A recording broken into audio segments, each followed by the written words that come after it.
Almost every corrupted Batman is born from some supernatural curse or cosmic infection, but the Grim Knight is different. He's the darkest Batman that doesn't rely on magic or poison, just brutal human choice. Created during the 2018 run tied to Dark Knights, Metal, he's the Batman who gave up his no-guns rule and decided that dead criminals don't come back to haunt him. Today, we're breaking down the Grim Knight's origin, methods, and why he might actually be Batman's most terrifying what-if scenario. The Grim Knight. The Grim Knight first appeared in the 2018 one-shot The Batman Who Laughs. The Grim Knight, a tie-in to the Dark Knight's Metal event. Unlike other corrupted Batmen born from supernatural forces or multiversal contagions, Grim Knight's dark transformation is deeply personal and grounded. His origin follows the familiar story. Bruce Wayne's parents murdered in Crime Alley by Joe Chill. But this Bruce doesn't just vow to fight crime, he kills Joe Chill himself with a gun, breaking the defining rule of Batman's no-lethal force code. After pulling the trigger, he coldly declares, "I feel nothing, not even fear." That chilling line encapsulates his entire philosophy. Whereas most Batmen struggle with the weight of killing, Grim Knight embraces lethal force as his core method. Guns, knives, and brutal violence replace stealth and gadgets. He doesn't rely on supernatural powers or strange tech, just dead-eye accuracy and a twisted sense of justice forged through trauma. Operating from the dark multiverse, he's recruited by the Batman Who Laughs to join the invasion of the main DC universe. But here's where it gets interesting. Grim Knight isn't corrupted by cosmic darkness or jokified madness. He's a terrifyingly realistic version of Batman who chose to cross the line on his own. This makes him unique. While the Batman Who Laughs is a byproduct of madness and toxins, the Grim Knight is a man who simply decided the only way to win was to kill. No supernatural excuses, just cold calculation. It's Batman's worst nightmare realized. Not turned evil by outside forces, but becoming a murderer by choice. Fans argue this makes him the realest corrupted Batman. Others see him more like an assassin hiding behind the cowl rather than a true Batman. Either way, it taps into a deep fear about what Bruce Wayne's mission might become in the wrong circumstances. So yes, Grim Knight is ruthless. He dominates with guns, a weapon Bat never ever uses in the regular universe. Yet he lacks the otherworldly invulnerability or mind-shattering chaos wielded by the more cosmic Dark Knights. He's a grim reflection in the mirror, reminding everyone that sometimes the scariest horror isn't monsters or magic. It's the man willingly turning cold and lethal. But if you think the Grim Knight is as dark as it gets, wait until you meet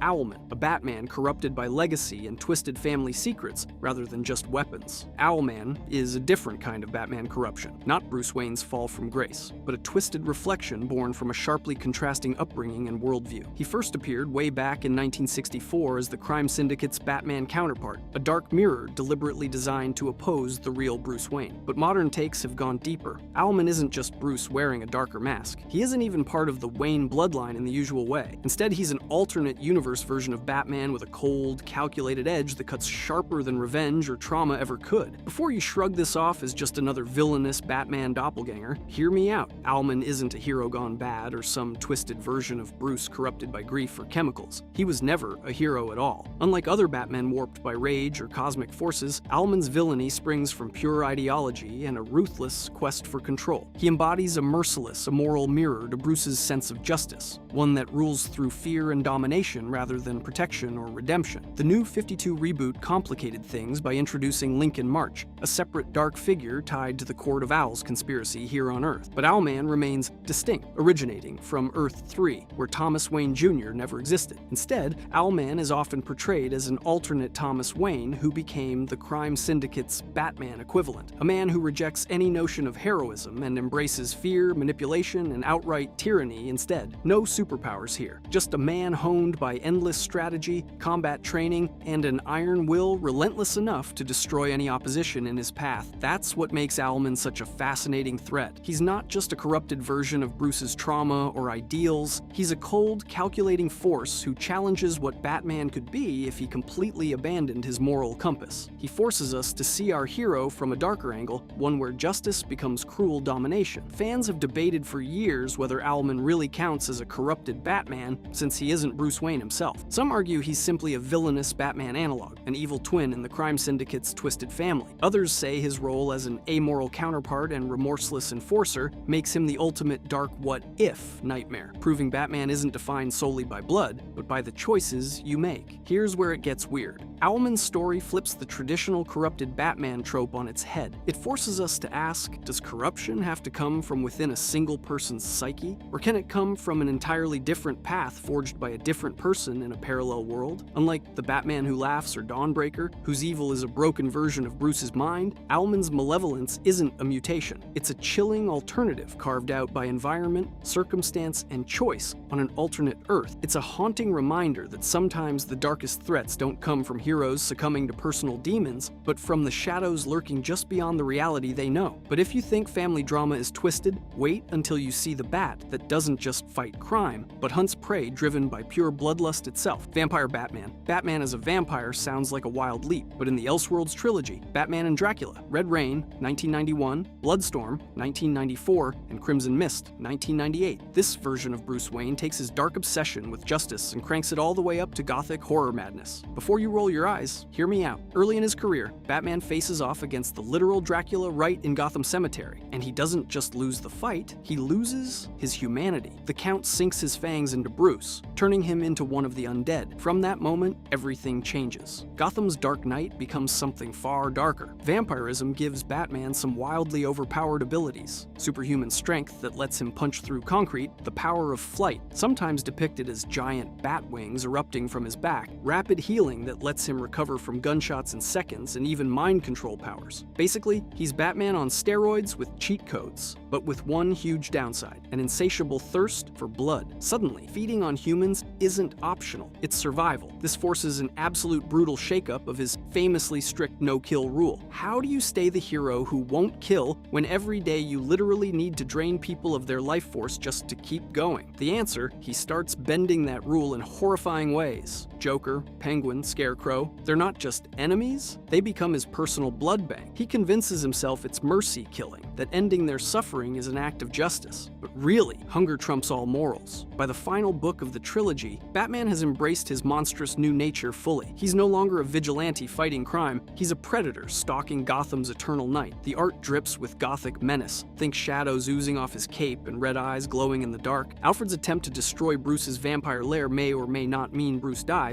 or slips into some death-like stasis, but the story leaves it deliberately ambiguous. That uncertainty perfectly fits the tragic horror mood layered over these graphic novels. Here's where it gets truly weird and compelling. Vampirism outright breaks down everything Batman stands for. His obsession with justice twists into a curse that justifies merciless brutality. It's this shift that fans either fiercely love or hate. The Gothic art style, with its stained glass reds and inky blacks, makes the trilogy a cult classic, especially every Halloween when vampire stories get rediscovered. Yet, for Batman purists, turning Bruce into a literal monster is the ultimate betrayal. Batman is supposed to be the justice that doesn't kill, not a predator feasting on the city's worst. This trilogy is more than candy for Gothic nightmare fans. It's a terrifying cautionary tale of how far Bruce Wayne can fall if his sacred no-kill line gets crossed. It's Batman pushed beyond every human limit, transformed into something unrecognizable and haunting. And believe me, this vampire Batman is one of the darkest, most unforgettable what-if tales in all of DC's Elseworlds. But if you thought Vampire Batman was a wild twist, just wait until you see Batman literally merged with cutting-edge AI to become a relentless killing machine. Next up, Murder Machine. The Murder Machine is the nightmare result of AI merging with Batman, except this time it went completely wrong. Before you write him off as just a cyborg Batman, hear me out. This isn't your typical metal suit scenario. This is Bruce Wayne's mind stripped of empathy and humanity, transformed into a remorseless killing machine that slaughtered his Earth's Justice League without hesitation. The official origin starts in Dark Days, the casting #1 from September 2017, created by Scott Snyder and Greg Capullo during the Dark Knight's Metal event. On Earth 44, after Alfred Pennyworth died, Bruce tried to preserve Alfred's consciousness as an AI called the Alfred Protocol. Instead of a helpful assistant, it assimilated Bruce, cybernetically merging with his body and brain. This fusion wiped out Bruce's fears, doubts, and mercy, leaving nothing but cold calculation and ruthless efficiency. The murder machine gained molecular reconstruction abilities, energy projection, and combat adaptive systems that analyze enemies in real time. Basically, he's a super advanced cyborg designed for murder with no room for human error. When he turned on his world's Justice League, even Superman was no match. That's a Batman who doesn't care, because emotions are a vulnerability. Here's where it gets weird and terrifying. Losing all empathy means losing Batman's moral compass. What was supposed to be a plan to save Alfred turned into a total erasure of what defines Bruce Wayne as a hero. Instead, you get a perfect killing machine wearing bat ears and armor. After Earth 44 started collapsing under the weight of its destruction, Murder Machine joined forces with the Batman Who Laughs and the rest of the Dark Knights, leading an invasion against the main DC universe. He's not just a danger to his own Earth anymore. He's part of a multiversal threat harvesting emotional energy for the dark deity Barbados. This character digs deep into modern anxieties about AI ethics and the dangers of letting technology override human judgment. It's the classic, what if Batman trusted AI too much, turned into a blood-soaked cautionary tale. Fans of the Murder Machine often point out that his story is the most grounded terror of the Dark Knights. He's the logical endpoint of Batman's obsession with control and surveillance, stripped of conscience. Online, many draw parallels between his cold, calculated violence and real-world worries about AI in law enforcement or military use. Some dismiss him as just another cyborg, but cybersecurity experts and fandom see the Murder Machine as a fascinating exploration of how AI ethics can go catastrophically wrong when you let technology make life and death calls. But if you think a ruthless cyber Batman is dark, wait until you meet a Batman who gained the power of the Flash and turned it into speed-fueled terror.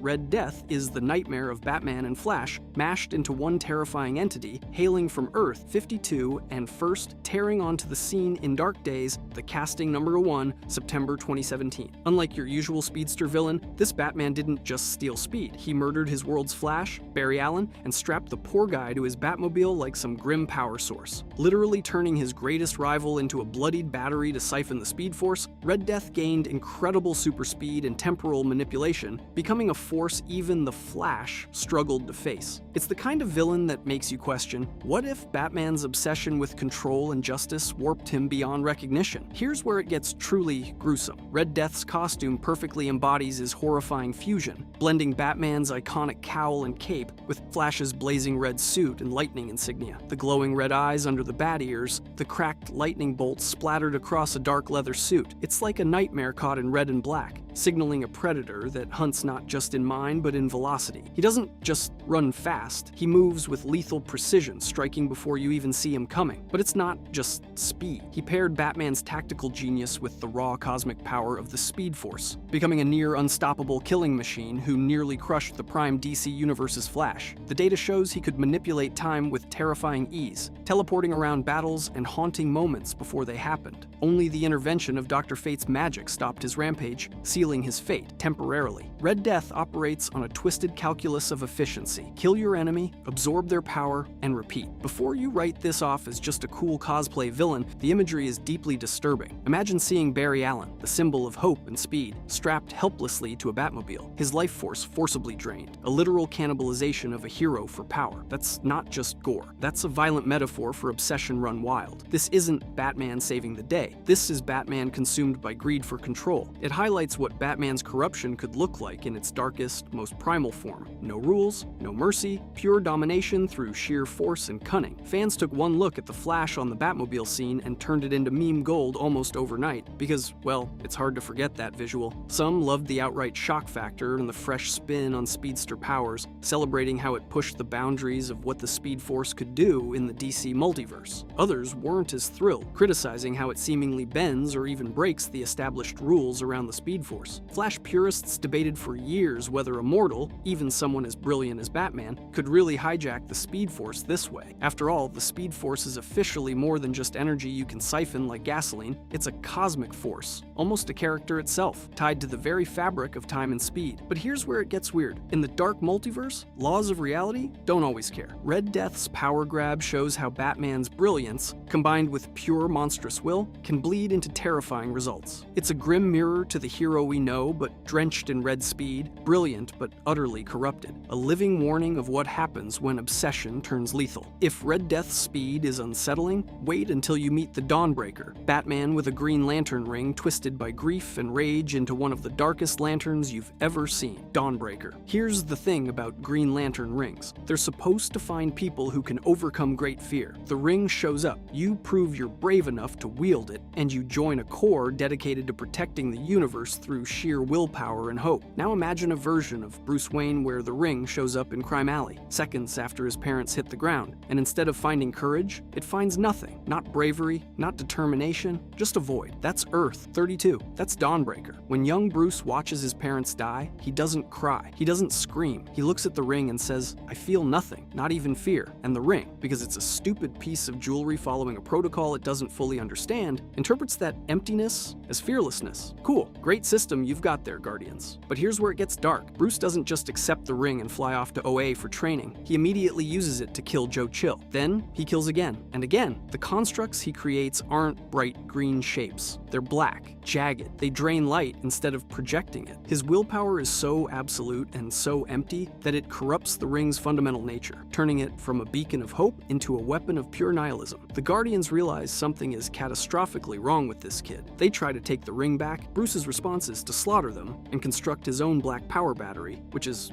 not ideal for the continued existence of the Green Lantern Corps. His oath says everything. With darkest black I choke the light. No brightest day escapes my sight. I turn the dawn to midnight. Beware my power, Dawnbreaker's might. It's the Green Lantern oath run through a paper shredder and reassembled by someone who thinks compassion is a design flaw. During the Dark Multiverse invasion, Dawnbreaker nearly destroyed Hal Jordan, the actual Hal Jordan, one of the greatest lanterns in existence, and this teenager with a corrupted ring almost ended him. It took Dr. Fate's magic to stop the fight because apparently the only counter to a weaponized emotional void is ancient sorcery. Now, Lantern purists will tell you the whole origin breaks established core lore. Rings aren't supposed to bond with people who feel nothing. Fearlessness and emotional emptiness aren't the same thing. And honestly, they're right. The mechanics don't hold up under scrutiny. But that's almost the point. Dawnbreaker isn't about what makes sense within Green Lantern continuity. He's about what happens when you take the single most optimistic concept in DC, the idea that willpower and hope can literally reshape reality, and hand it to someone who has neither. He doesn't overcome fear. He's incapable of feeling it. That's not strength. That's damage. The Green Lantern Corps exists because the universe needs Guardians who choose light over darkness every single day. Dawnbreaker proves that without the choice, without the struggle, the ring is just a weapon, and weapons don't care who they hurt. But if you think a corrupted lantern ring is terrifying, wait until you see what happens when Batman decides the only way to beat Superman is to become the one thing that already killed him, Devastator. Here's the thing about Batman's contingency plans for Superman. Every version of Bruce Wayne has them. It's practically a job requirement. But on Earth 2, Batman didn't just plan for Superman. He became the one thing guaranteed to kill him. The Devastator is what happens when Batman's obsession with being prepared crosses the line from strategy into self-destruction. This, Bruce Wayne watched Superman turn. He watched the Man of Steel betray humanity, watched him kill, watched everything he feared about an unchecked Kryptonian come true. And after failing to stop him as a regular human, over and over, Batman made a choice that nobody comes back from. He infected himself with the Doomsday virus, not by accident, not because someone forced him. He did it willingly, during Superman's funeral of all places, injecting himself with the one biological weapon in the DC universe specifically evolved to kill Kryptonians. And it worked. He gained immense strength, regenerative abilities, bone spikes jutting out of his body like organic armor. He could go toe-to-toe with Superman and win. But here's where it gets dark. The virus didn't just change his body, it rewired his brain. Batman's tactical mind, his discipline, his restraint, all of it got swallowed by Doomsday's signature trait, an unending, mindless hunger for destruction. The man who once refused to kill because he feared what it would make him, gone, replaced by something that loved the violence. That craved it, and he didn't stop at Superman. He turned his entire Earth into a Doomsday apocalypse. Every person, every hero, every civilian. Lois Lane became a feral beast. The world he swore to protect became a breeding ground for monsters wearing his face. His only regret, and this is a direct quote from the man himself, was that he wished he'd done it sooner, which is,